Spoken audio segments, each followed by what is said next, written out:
ખંભાળિયામાં નકલી પ્લેટ મારીને કારનો દુરુપયોગ કરતા યુવક યુવતીને પોલીસે અટકાયત કરી છે। પોલીસે અધિકારીના હોદ્દાનો દુરુપયોગ કરતી નકલી કાર પકડી પાડી છે। કારમાં પાછળ આરએસી और एटीएम एट कलेक्टर જેવા બોર્ડ લગાવ્યા હતા તથા કારની ઉપરના ભાગે ઇમરજન્સી લાઇટ પણ ફિટ કરી હતી। બંને યુવક યુવતી જાહેરમાં રોફ જમાવતા કાર પર આ રીતે બોર્ડ લગાવીને ફરતા હતા। પોલીસે કારમાં સવાર આરોપી યુવક યુવતી જીલ પંચમતિયા અને કેશા દેસાઈની અટકાયત કરીને તેમને કાયદાનો પાઠ ભણાવ્યો છે। પોલીસે બંને આરોપીઓને પકડી અને તપાસ પણ હવે શરૂ કરી છે।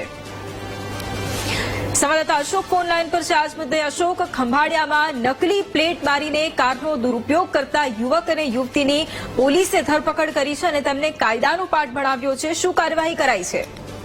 જી, વાત કરવામાં આવે તો ગુજરાતમાં જે એક નકલીની ભરમાર ચાલુ છે એમાં આજે દેવભૂમિ દ્વારકા જિલ્લાના મુખ્ય મથક જામ ખંભાળિયામાં કલેક્ટર જેવા અધિકારીના હોદ્દાનો દુરુપયોગ કરી અને બે ઇસમો દ્વારા જે એક રોફ જમાવવામાં આવી રહ્યો હતો ત્યારે ખંભાળિયા ટ્રાફિક શાખાની જે પોલીસ છે એમની નજરે આ વિચિત્ર કાર ચડતા તેઓએ ટ્રેક કરી અને નંબર પ્લેટમાં જે ઓનર છે એનું નામ તપાસીને સંપર્ક કર્યો તો જાણવા મળેલ કે આજે જીલ પંચમતિયા નામનો યુવક મૂળ જુનાગઢનો રહેવાસી છે, હાલ રાજકોટ ફીફા તાલીમ કરતી એક એના પૈકી એક મહિલા છે યુવતી કેશા દેસાઈ નામની, એ બંને એક ફ્રોડ કરી અને પોતે માત્ર ને માત્ર રોફ જમાવવા માટે થઈ અને પોતાની કારમાં રેડ કલરના રેડિયમથી આરએસી એડીએમ એડિશનલ કલેક્ટર જેવા બોર્ડ લગાવે છે। એટલું જ નહીં, પોતે જે પોલીસની જે લાઇટ હોય છે જે ઇમરજન્સી એ પણ પોતાની ગાડી ઉપર લગાવવામાં આવે છે। એટલે પોલીસને જયારે શંકાના આધારે આ બંને